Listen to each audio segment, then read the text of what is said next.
హీరోని director dominate చేశాడా లేకపోతే డైరెక్టర్ని హీరోనా ఏమంటారు? లేదు, first place goes to director always. నేను హీరోగా చేస్తున్నాను అన్నబట్ట నా స్వార్థం ఏమి ఇక్కడ ఉండదు. యూజువల్లీ ఇప్పుడు ఇది నా డైరెక్షన్. ఇంట్రొడక్షన్ ఒక భారీ సాంగ్ పెట్టి ఒక భారీ ఫైట్ తో నేను ఇంట్రొడక్షన్ చేసుకోవచ్చు నా సినిమా, నా సెల్ఫ్ బిల్డప్. నేను ఇవేమి చేయలే, కథకి ఏం కావాలి అంతే. There is no introduction buildup for me or there is no introduction fight for me. There is no such buildups నేను ఏం పెట్టలే.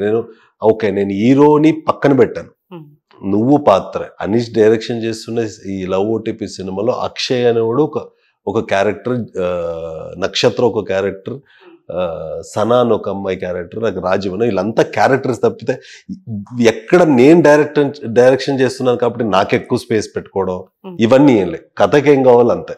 So I always say director role played very justice to every character అంటారు. ఆ scope ని మీరు correct గా handle చేశారు 100%.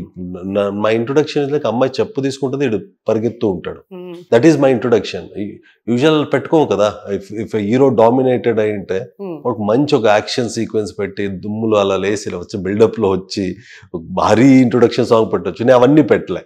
కథకేం కావాలి అంటే ఇప్పుడు నేను తెలుగు ప్రేక్షకులకి ఫస్ట్ టైం పరిచయం అవుతున్నా. ఈ పరిచయ క్రమంలో నేను ఐ షుడెంట్ డూ ఫస్ట్ నేను ఆర్టిస్ట్ అనేది ప్రూవ్ చేసుకోవాలి వాళ్ళకి. అనీష్ అనే కుర్రోడు యాక్ట్ చేస్తాడు, లేకపోతే ఒక మంచి ఎమోషన్ పండిస్తాడు, కామెడీ టైమింగ్ ఉంది, దాన్ని ఫస్ట్ నేను మెప్పించాలి. వచ్చి రాగానే నేను బిల్డప్ అన్నొచ్చాడు రా, తోపొచ్చాడు రా, ఇడు తురుమురా అంటే ఫస్ట్ వాళ్ళు నన్ను హీరోగా ఆర్టిస్ట్ గానే యాక్సెప్ట్ చేసుకున్నప్పుడు హీరోగా యాక్సెప్ట్ చేసుకోరు. So it has to take his own time అంటాను. అంటే ఇలాంటివి చేసి తప్పని కాదు. నా దృష్టిలో ఇంకా ఒక 3-4 సినిమాలు ఇక్కడ చేసిన తర్వాత మేబీ మనకి ఎప్పుడు ఆడియన్సే చెప్తారో, ఆడియన్సే ఎలివేషన్. సో దానికోసం వెయిట్ చేస్తాను నేను. Until then director will be the first priority. జాన్విక డైరెక్టర్ గారు పక్కనే ఉన్నారు అండ్ హీరో కూడా, మీ హీరో కూడా. సో మీకు యాక్ట్ చేస్తున్నప్పుడు చాలా కష్టంగా అనిపించిన సందర్భం ఏదైనా ఉందా? No, actually as a director he's a very good director. If you ask me which side of him do I like more, director or as a hero, I would say I would love his director side more, because he's very calm on set and he's very understanding. Even on set, if I'm like 5-10 minutes late on the set because of hair, makeup, something, but he's very calm. He wouldn't tell me anything, he wouldn't show his frustration, because he used to be very frustrated because he has to direct, he has to act, and 2 languages. Yes. But he is very good director. And I didn't feel any difficulty, even if there's a scene where, but like now if I feel that I should have done more better, there's no chance that I'm feeling that way right now, because he as a director would make sure that I would give my 110-150% in that scene. So I'm not feeling any kind of thing that I should have done it better or something, because whatever scene I've acted, he made sure that I performed my 200% in that scene. So I have no regrets in it. I have he was a very helpful and amazing director. So Anish గారు, మీరు దర్శకుడిగా చాలా మొత్తం through out the movie ఆర్టిస్టులు అందరితోటి work చేయించి ఉంటారు.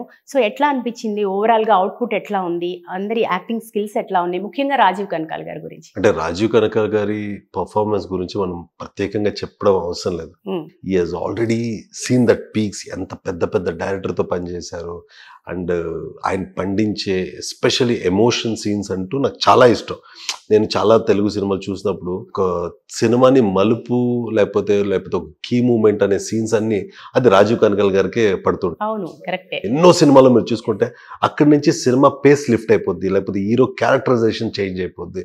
ఇలాంటి పొటెన్షియల్ ఉండే ఆర్టిస్ట్ నేను ఫస్ట్ టైం డైరెక్షన్ చేయడం, లేకపోతే ఆయనకి నేను యాక్షన్ కట్ చెప్పడం, ఇట్స్ మై బ్లెస్సింగ్స్. అండ్ అలాంటి కీ సీన్స్ చాలా ఉన్నాయి సెకండ్ హాఫ్ లో. సో అందుకని రాజీవ్ అన్న ఉంటే నాకి అంటే యాజ్ అ డైరెక్టర్ ఒక సెల్ఫిష్ ఉంటుంది కదా, మనం రాసుకున్నాము కానీ దాన్ని పండించే ఆర్టిస్ట్ కావాలి. సో రాజీవ్ అన్న వచ్చేస్తే ఇంక చాలు, అది పండిపోద్ది అని తెలుసు. అంటే ఆడియన్స్ తెలుసు ఆయన పర్ఫార్మెన్స్ ఏంటి అని. సో అలా ఆయన చాలా బాగా చేశారు.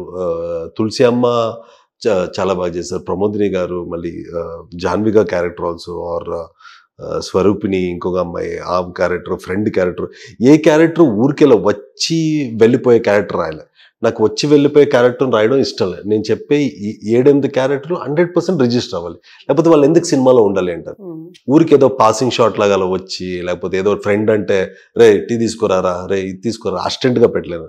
ఫ్రెండ్ నాకెంత వాల్యూ ఉందో సినిమాలో ఫ్రెండ్కి అంతే ఎమోషన్స్ ఉంది, అంతే వాల్యూ యాడెడ్ ఉంది.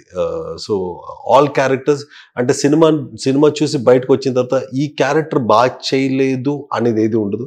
They have done their best work అంటాను నేను. సినిమాకి ఏం కావాలో అది 1000% ఇచ్చారు ఎవ్రీ క్యారెక్టర్. ఇప్పుడు కన్నడ సినిమా ఇండస్ట్రీలో చూసుకుంటే చాలా మంది రాజ్ కుమార్ నుంచి రిషబ్ శెట్టి దాకా ఎంతో అద్భుతమైన నటులు ఉన్నారు. సో మీరు ఎట్లా అంటే భవిష్యత్తులో తెలుగు ఇండస్ట్రీలో ఎట్లాంటి స్థానం సంపాదించుకోవాలనుకున్నారు? And at the same time Kannada మనం స్థానము ప్లేస్ అనేది మనం డిసైడ్ చేయలేము. ఇట్స్ ఆల్ మనం పని చేయడం అంతే మనకి తెలిసినది. అంటే పని చేస్తాం, సినిమా రిలీజ్ చేస్తాం. అంటే of course I want to do a different kind of films. నేను ఒక్క జానర్కి ఫిక్స్ అవ్వడం నాకు ఇష్టం లేదు. అంటే ఈ సినిమాలో రామ్ కామ్ చేశాను కాబట్టి నెక్స్ట్ యాక్షన్ చేయకుండా I want to do action. ఇంకొక సినిమాలో ఇంకా వెరైటీ ఆఫ్ ఫిల్మ్స్ చేయాలనే తపన ఆర్ ఆశ చాలా ఉంది. అండ్ నాకేంటి ఓకే మనం పెద్ద ఫేమ్ అయిపోవాలి, నేను రాగానే 100 మంది నన్ను చుట్టేసుకోవాలి, అసలు అలాంటి ఫ్యాన్సీ డ్రీమ్లో నేను లేను. My work should go first అంటారు. నా పని ముందు వెళ్తే, నా పనికి అప్రిసియేషన్ వస్తే I will be the most happiest person. Fairy tale దీనికన్నా నా వర్క్ ఇప్పుడు నేను అక్కడ లేకపోయినా ఎక్కడో ఒక మల్టీప్లెక్స్ లో నేను డైరెక్షన్ చేసిన, నేను చేసిన ఒక సినిమాని పీపుల్ నా సీన్ కాకపోయినా ఇంకొక వేరే సీన్కి వాళ్ళు నవ్వుతుంటే లేకపోతే విజిల్ కొడుతుంటే ఎవ్రీథింగ్ ఇస్ మైండ్ కదా. So I enjoy that more అంట నేను. సో క్రమేణా మనకి ఏం రాసి పెట్టుంటే అది అవుతుంది. అయితే మీరు కన్నడ ఇండస్ట్రీలో అంటే చాలా కాలం పాటు ఉన్నారు, బట్ తెలుగు ఇండస్ట్రీకి రావడానికి చాలా టైం పట్టింది. ఏదైనా కారణం ఉందా? కారణం తెలియదు, ప్రయత్నం ఉండింది, ఫలితం రాలే, లేకపోతే మనకి రాసి పెట్టలేదేమో. I have tried multiple times try చేసినప్పుడు అదేంటే మళ్ళీ లాక్ కొడితే బెంగళూరు వెళ్ళి పడేవాడిని. సో చాలా మంది ఇక్కడ ఉన్న ఫ్రెండ్స్ ఒక్క తెలుగు సినిమా చేయరా, యువర్ లైఫ్ విల్ చేంజ్ అన్నప్పుడు of course I wanted to. కానీ మనం అనుకున్నది ఒకటి, యూనివర్స్ ఇచ్చేది ఒకటి. కానీ అప్పుడు చాలా బాధపడేవాడిని, ఏంట్రా ఇంత ట్రై చేసినా అవ్వట్లేదు. అక్కడ 13 సినిమాలు అయినాయి, ఒక్క సినిమా చేయడానికి అవ్వలేకపోతున్నాను. ఒకటి కంప్లీట్ అవుతుంది, రిలీజ్ అవ్వదు. ఇంకోటి ఫస్ట్ షెడ్యూల్లోనే ఆగిపోతుంది, ఇంకొకటి మీ రిలీజ్ కన్నడ తెలుగు రిలీజ్ చేయాలి. సో ఇలా బ్యాక్ టు బ్యాక్ దెబ్బలు పడుతుంటే ఏం మనకి రాసి పెట్టలేదేమో అని చాలా ఫీల్ అయ్యేవాడిని.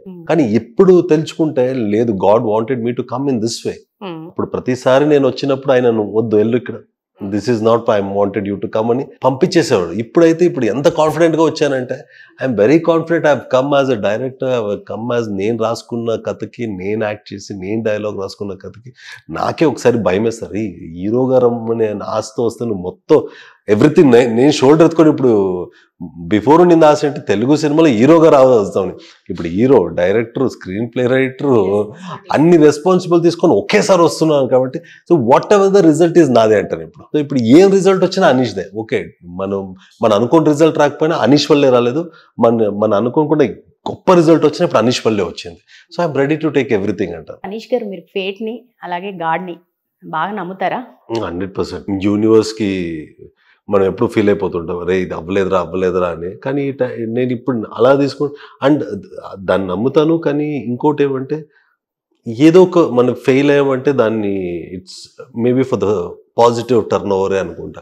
ఫెయిల్ అయింది కదా అని మనం ఊరికే కూర్చుంటే అవ్వదు. I always say there only 2 things, ఒకటి ఫెయిల్యూర్, ఒకటి సక్సెస్. సో మనము ఫెయిల్యూర్ అనేది అచీవ్ చేసేసాం కదా, ఇంకుండేది ఒకటే అంట నేను. సో దానికి నువ్వు ఏమీ చేయలేదంటే నీకు రెండు రిజల్ట్ ఏది రాదు, you will not get anything. So that constant try was there. And ఇప్పుడు ఇలా లవ్ ఓటీపీ ద్వారా తెలుగు ప్రేక్షకులకి పరిచయం అవడం ఐ ఫీల్ బ్లెస్డ్.